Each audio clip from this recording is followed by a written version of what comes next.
श्रीराम. जेथे नाम तेथे राम.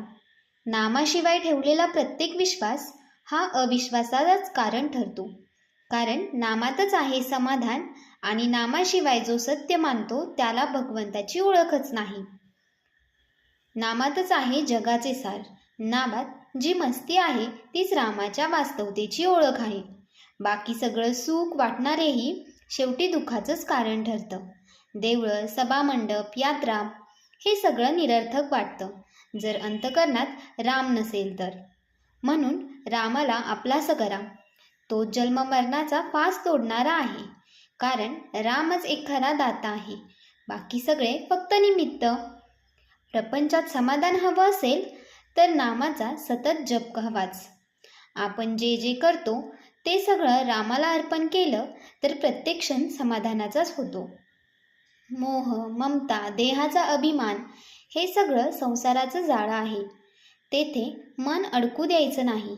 देहाला त्रास न देता अनुसंधान टिकवायचं.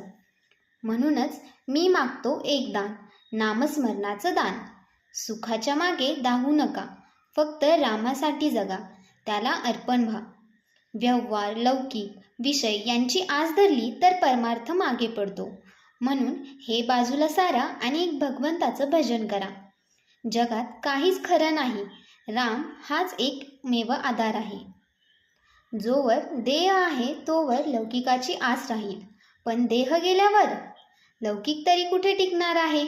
म्हणून भगवंताची नातीच टिकणारी आहेत. 4 वेद, 6 शास्त्र, स्मृती हे सगळं वाचलं तरी मन स्थिर नाही. जर समाधान कुठून येणार. म्हणूनच सर्व शास्त्रांचं एकच सार, रामभजन. नामावर पूर्ण लक्ष केंद्रित करा. त्यातूनच समाधान मिळेल. नामात रमणं प्रपंचात रमणं नव्हे. आणि हे करताना आता काही करण्यासारखं उरलेलं नाही असं मनातही येऊ द्यायचं नाही.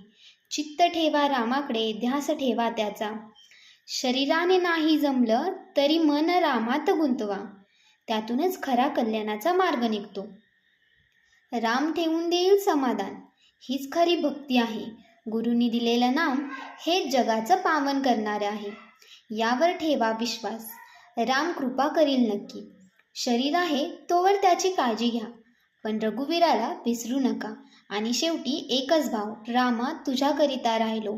हा भाव असला की तुमचं स्मरण खऱ्या अर्थाने सफल होईल. अशाच माहितीसाठी आमच्या चॅनलला लाईक करा, शेअर करा आणि सबस्क्राईब करायला विसरू नका. धन्यवाद.